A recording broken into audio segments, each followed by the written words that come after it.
안녕하세요. 재미있는 옛날 이야기를 들려드릴게요. 이번 이야기는 선조의 악질과 허준의 목숨건 진단 이야기입니다. 이 이야기는 임진왜란 직후 왕실의 가장 큰 위기 상황과 연결되어 허준의 운명을 바꾼 중요한 사건입니다. 임진왜란이 끝난 후 조선을 이끌었던 선조는 극심한 스트레스와 공포에 시달렸습니다. 피난 생활과 전쟁의 후유증으로 인해 선조는 알 수 없는 악질을 앓기 시작했습니다. 신체적인 증상뿐 아니라 극도의 불안감, 분노, 그리고 신하들에 대한 의심병까지 겹쳤습니다. 당시 조정의 모든 어의들은 왕의 병을 고치지 못하고 오히려 병세가 악화될까 두려워 약한 처방만 반복했습니다. 왕의 병을 고치지 못하면 참수당할 수 있는 시대였기에 의원들은 목숨을 걸고 나설 용기가 없었습니다. 허준은 왕의 어의로 복무하며 왕의 병을 면밀히 살폈습니다. 다른 의원들이 겉으로 드러난 증상에만 매달릴 때 허준은 왕의 맥과 생활을 관찰하며 병의 근본을 꿰뚫어 보았습니다.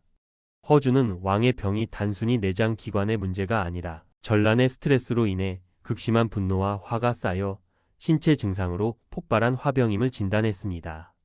허준은 이 화를 강하게 다스리지 않으면 왕의 목숨이 위태롭다고 판단했습니다. 그는 다른 어의들이 감히 쓰지 못했던 독하고 강렬한 약재를 처방해야 한다고 주장했습니다.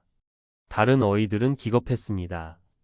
허준, 왕께 그런 독한 약을 썼다가 병이 악화되면 자네는 물론 우리 모두 역적으로 몰려 삼족이 멸할 것이네. 그들은 왕의 상태가 위중할 때는 순하고 안전한 약을 쓰는 것이 관례라며 허준을 극렬히 말렸습니다.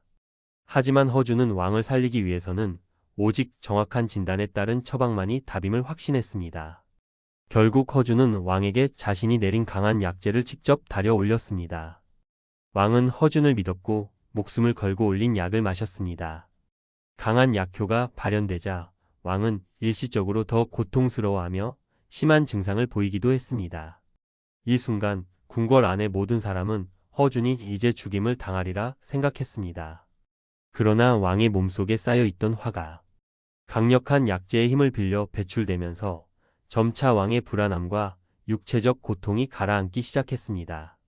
며칠 후 왕은 거짓말처럼 악질에서 벗어나 회복되었습니다.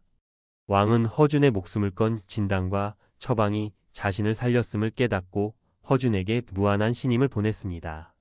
이 사건은 허준을 단순한 어의가 아닌 조선 최고의 명의로 확고히 만드는 결정적인 계기가 되었습니다. 그는 생명을 살리기 위해 자신의 명예와 목숨을 걸었던 것입니다.